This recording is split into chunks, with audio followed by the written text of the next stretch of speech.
We're holding the chitas. Let's start with the chitas of the day. We're holding the sixth reading. Today is Friday, the sixth reading in the portion of Vayetze, chapter 31, verse number 17.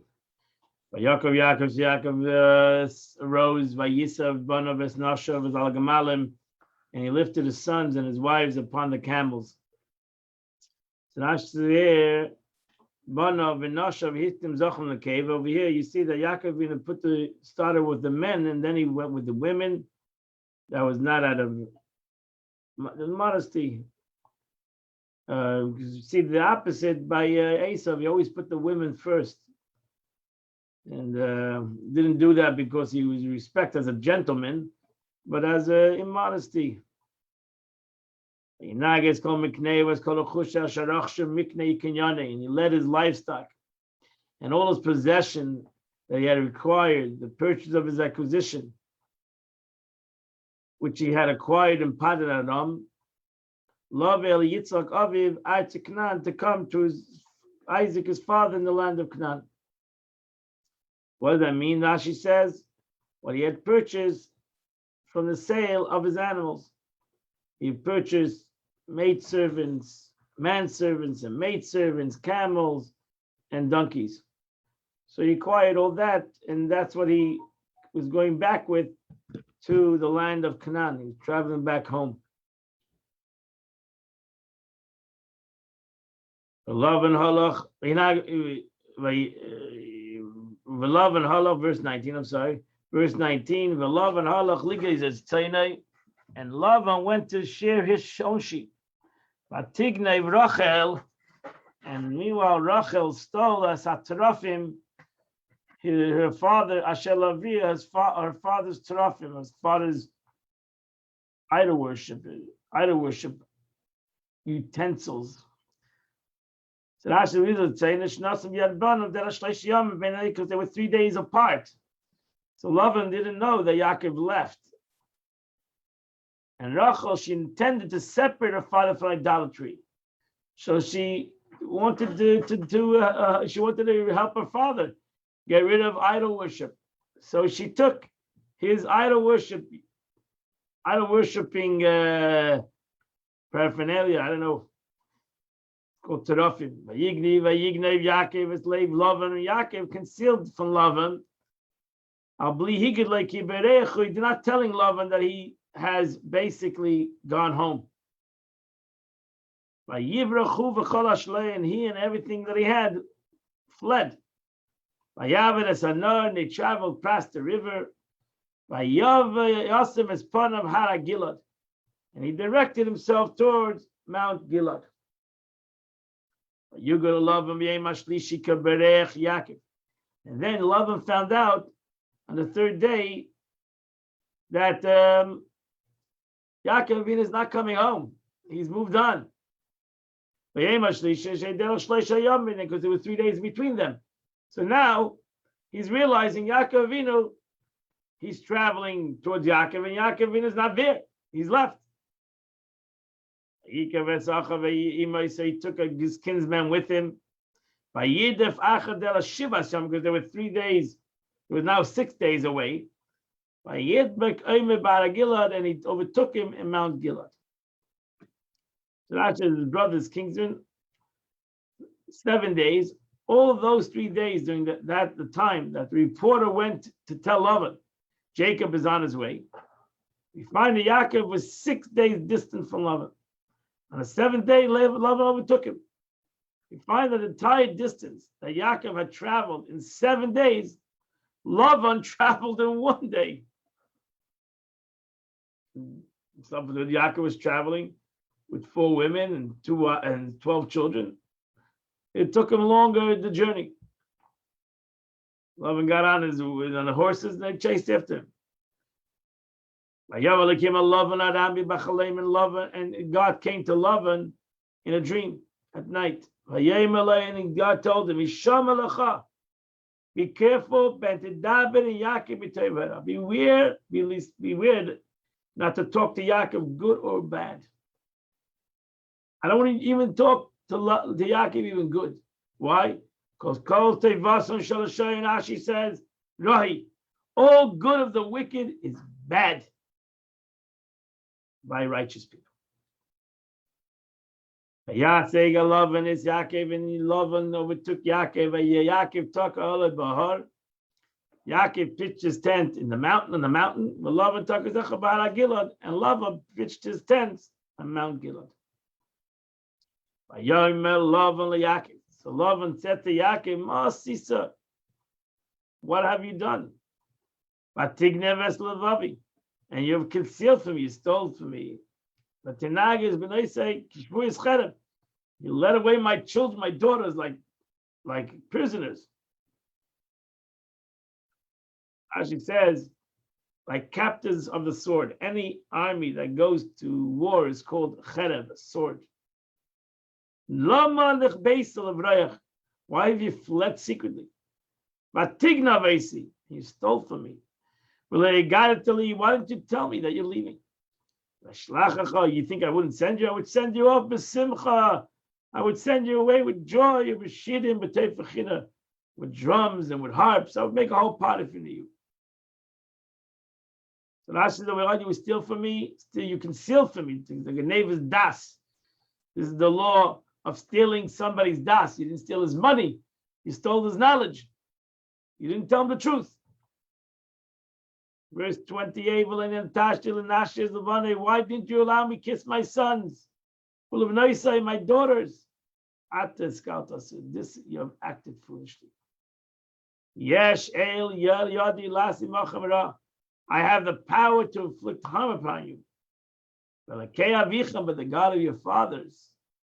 Amish spoke to me yesterday on my life. He told me, saying, Yaakov, be careful to speak to Yaakov when talking either good or bad. Why do I have the power? There is strength and power in my hand to inflict harm upon you. Also, every al yesh le'el yodi refers to a deity. He said, I have a God in my hand. His deity. Verse 30, V'ata now, halach halachta, you have gone away. Ki nichsev nichsafta, for you long for your father's house, l'beis avicha. Lama ganafta salahai. Why do you have to steal my God? Where's my terafim? Verse 31, Yaakov said, Kiresi, I was afraid. And here he answers him not about his deity. He answers why he left secretly. Kiresi, I was afraid of you. You're gonna steal your daughters from me. After you talk about your God, the one who you find your God shall die. My mother, go and search what's with me. And take what you take it. And Yaakov didn't know that Rachel stole them. So this Rashi is important to what you say. And here Yaakov Avinu cursed Rachel because he said, "Whoever will have your deity will die." That's why, and from that curse, Rachel died on the way. So even though Yaakov didn't know, but it came out of the words out of his mouth. The one who took it shall die, and she died. My mother Mishalom. Verse 33. Yaakov and Lavan came into the tent of Jacob. Baal lay in the tent of Leah. Baal stayed in the tent of the two maids. And he couldn't find anything. Then he went out for the Leah. Rachel, he came into the tent of Rachel. So Rashi says, that is the tent of Rachel. So Yaakov told the answer because Yaakov, his mainstay was with her. As we always see in the Torah, it says, "B'nei Rachel Eshet Yaakov." Rachel, the wife of Jacob. It doesn't say that by the other women. When he came out of Leah's tent, he went back into Rachel's tent, which was before he searched the tents of the handmaids. Why did he bother to do this? Because he was aware that she was the one who touched everything. He knew that Rachel she miserably was involved in the situation, and that's what happened. But Rachel, so she had some feelings. He went there first, went to Rachel, went back to Jacob's tent, which Rachel was there. He had a suspicion that Rachel was the Ganef. And Rachel was the Ganef in that situation. Rachel did take the deity. And she placed him in the camel's saddle, and she was sitting upon it. And Lavan again searched the entire tent, and he couldn't find it. So Rashi says an expression of pillows, karim, kar hagarmel. So the two things over here. It was a saddle made like pillows. We learned that they circled it with pillows. There was packs of saddles of camels, so packed saddles and pushed. She made sure to hide it very well. But obviously, she was wondering, why is she not standing up? He cannot. She should stand up, move away, so he can touch underneath where she's sitting. Don't be annoyed. I can't stand. Because the way of woman is upon me. I'm having period pains, and I can't get up. He continued to look, and he couldn't find it. And Yaakov got angry, and he quarreled with him. What have I transgressed, and what is my sin? That you have pursued me. What is going on over here? You pursued me, you ran after me. What are you doing? Then you go, you check all my stuff. You're going through my private life. What do you find? Put it down.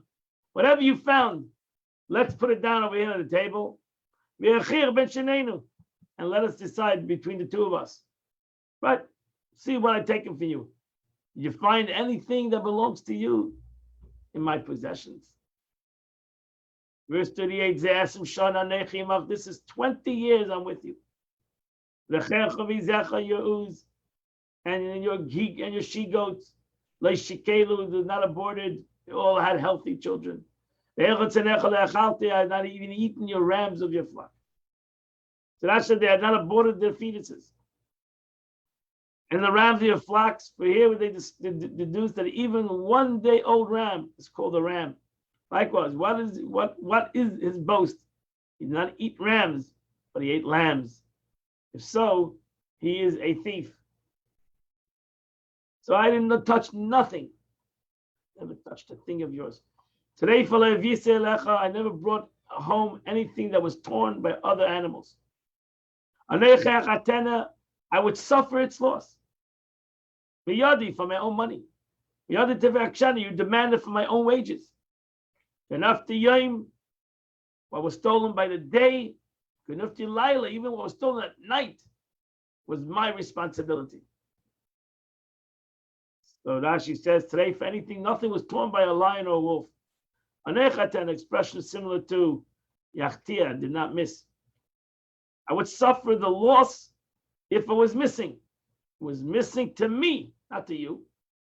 But you would demand that I pay for anything I was lost. That was stolen by day, it was stolen by night. What was stolen by day and what was stolen at night, I paid all. Verse 40. I was in the field by day when the heat consumed me. And the frost of night. And my sleep wandered from my eyes. Klani cherev, Rashi says, in the heat, consume me. As an expression of consuming, achla, it ate me, burned me, the kerach, and the ice, shnasi, taking away my sleep.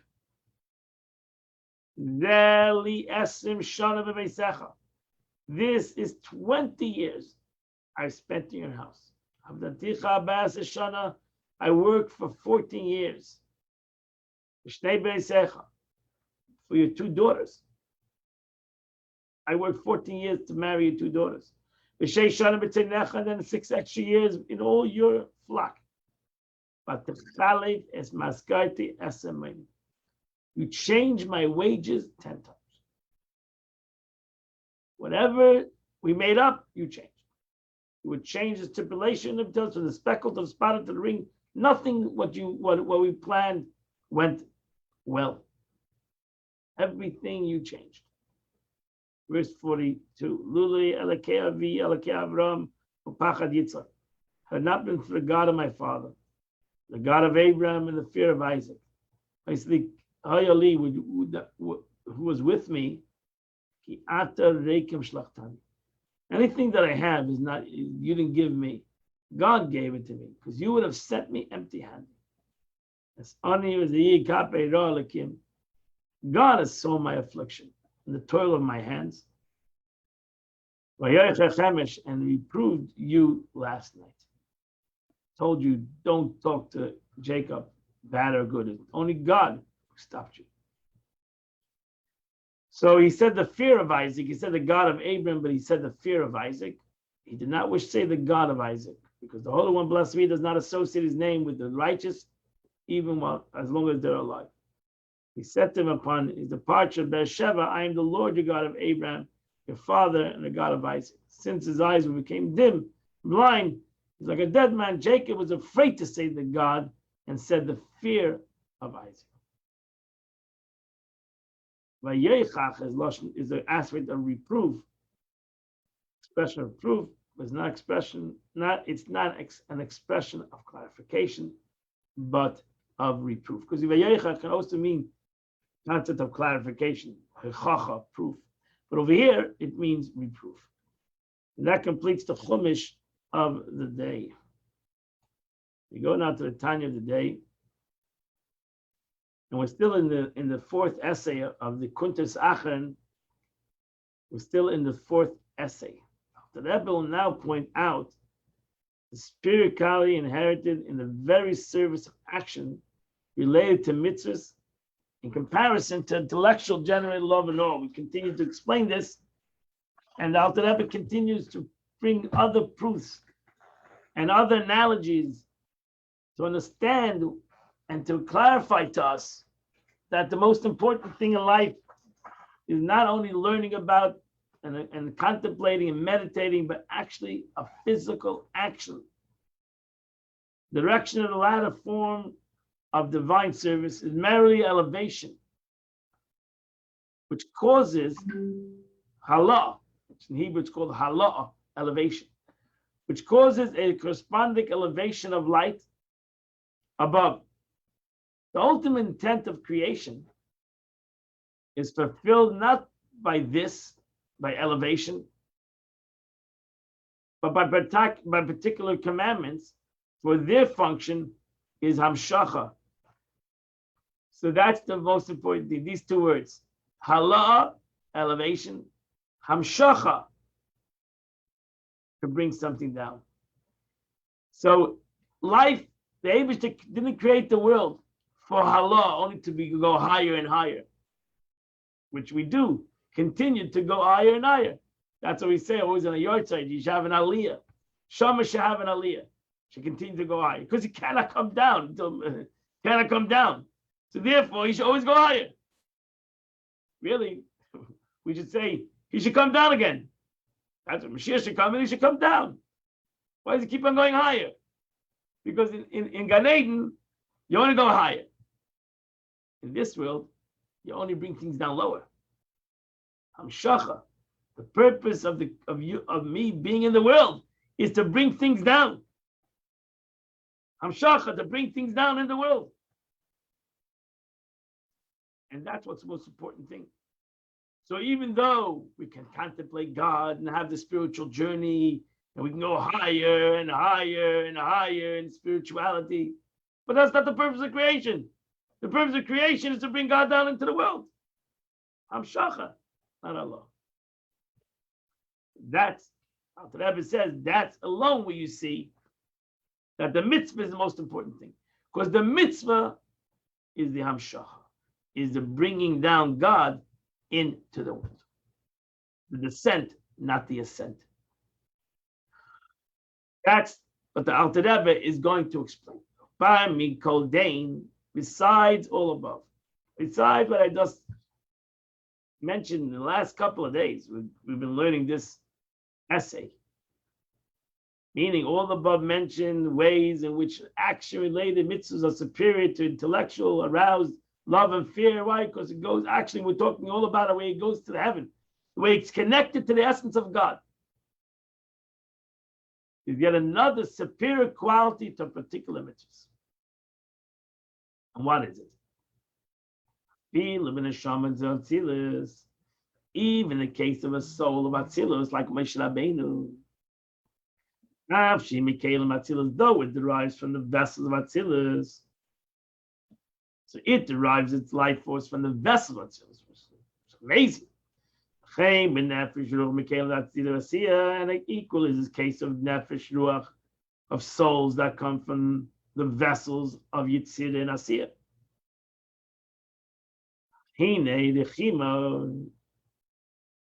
Their intellect, fear, and love. That's why it says, which themselves are a mode of elevation. So there are all the spiritual, intellectual, meditative in the spiritual worlds, all brings about a revelation, an elevation of this spirit higher and higher and higher. A state of upward elevation through an arousal initiated from below. And it's true, it's through the initiation of below that creates this elevation. But it's ultimate the concept of elevation. However, this is a state of departure alone, God forbid. The effect of the vessels is that they depart upwards and do not fulfill the purpose. Just as love and fear that do not descend into an expression in a mitzvah are also a state of elevation. It's all about leaving the vessel. It's all about going higher to a higher vessel, to a higher light. When love and fear do descend into a mitzvah, they enhance the effect. The mitzvah is drawn down to divine light. And that's really the purpose of the mitzvah, is not to elevate something, but to descend God into something. But listening from above downward. Why the mitzvah is through doing the mitzvah. So the tefillin, for example, become a vessel, or the tefillin don't lose its identity. It's still a physical vessel. It becomes actually the tefillin, this physical concept, becomes a vessel for a godly concept to come within it. We're not trying to go out of vessels to go higher than vessels. We're trying to bring light into vessels. And not only into vessels, we're trying to bring it into the physical aspect of vessels. We're not looking for a spiritual mitzvah. We're looking for a physical mitzvah that's made out of something physical that will never lose its physicality. So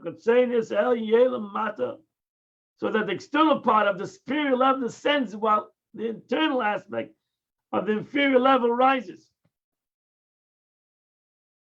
As created beings, us experience an upward direct longing for divinity. Divinity descends into this world.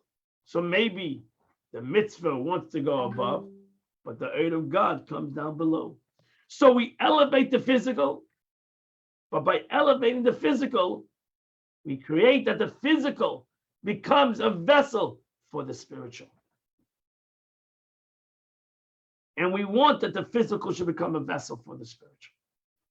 So it's an upwards, downwards situation. Kabbalah, you have the concept of Ratzi and Shuv. A Ratzi means to go forward, a Shuv means to come back. A Ratzi means to go closer to God, a Shuv means to bring it back. And this is what's written in the Zohar, in the portion of Pekudei, that is an order of elevation and an order of descent. And the what brings the descent? Where does the descent come down into? Into a physical mitzvah.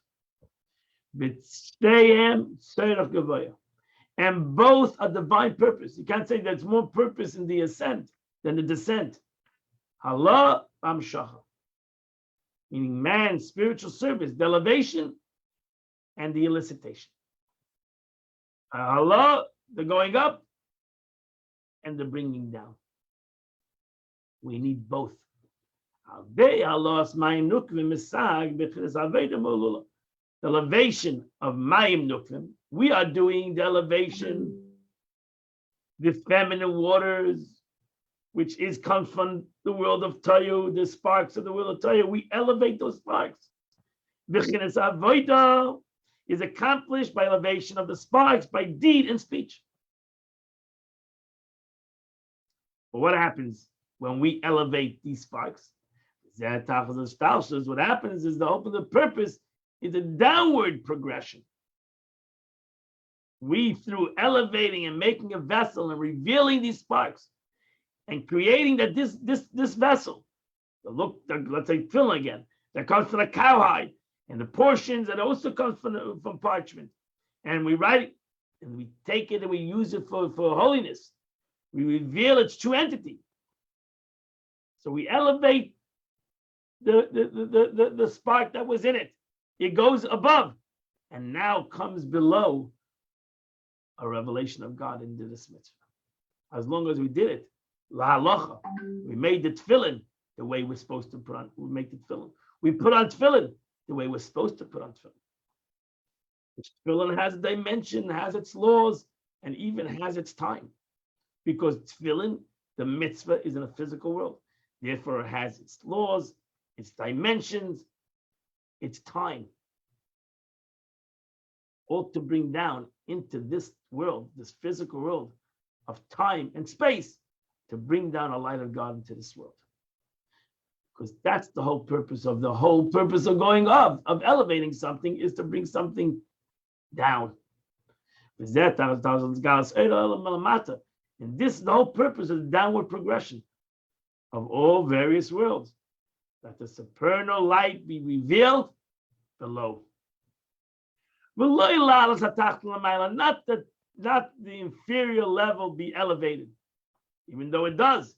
But that's not the whole reason.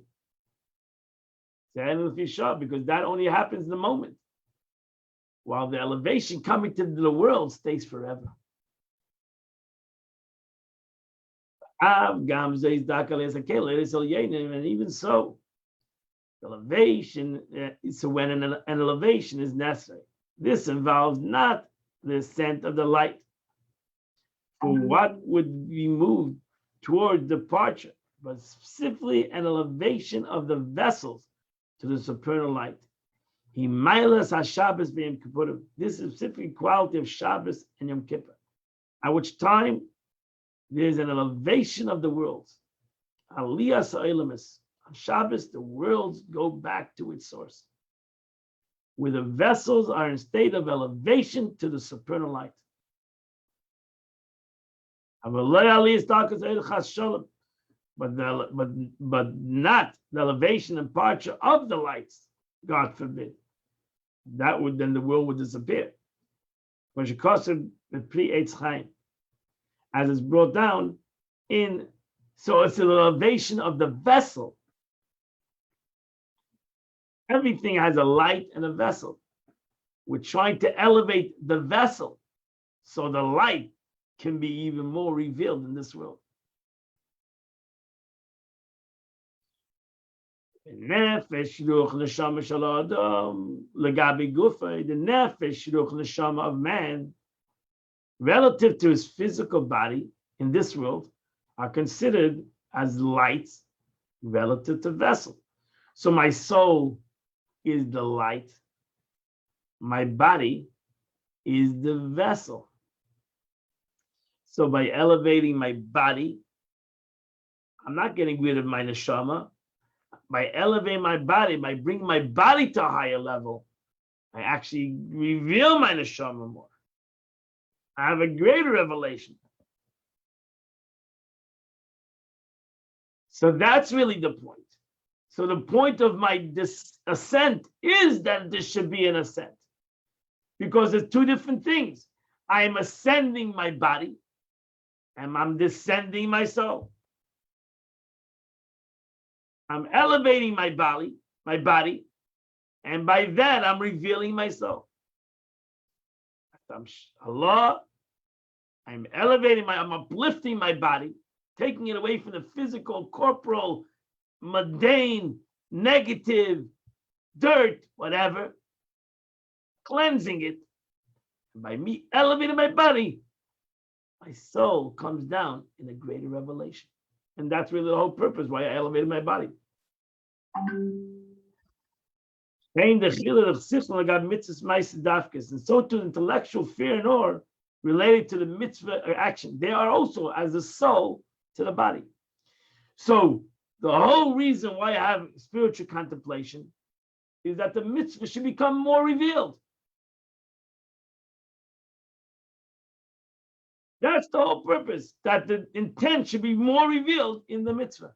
So the intent is like the soul to the mitzvah, that's the body. And the purpose of doing that is to be able, that the mitzvah should become more refined, so the intent will be more revealed. The soul will be more revealed.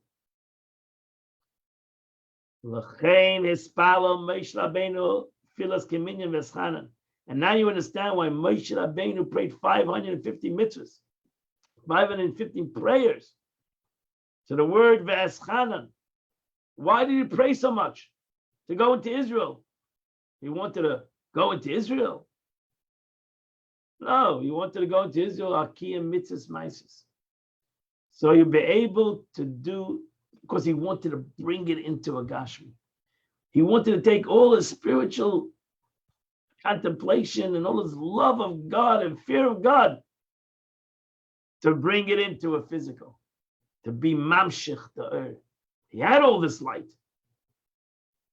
but it was not in a physical vessel, because only in the Holy Land can particular mitzvahs be fulfilled in their entirety. And the fulfillment of particular mitzvahs is the ultimate purpose of Hishtalshus coming down.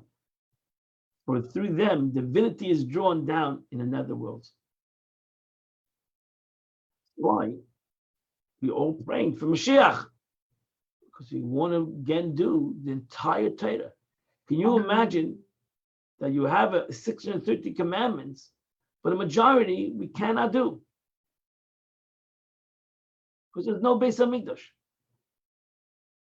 We can learn about it. We can spiritualize about it. We cannot do it. So we cannot be mamshich da'ur. We can have a great understanding, and we can keep going deeper and deeper in all these wonderful mitzvahs.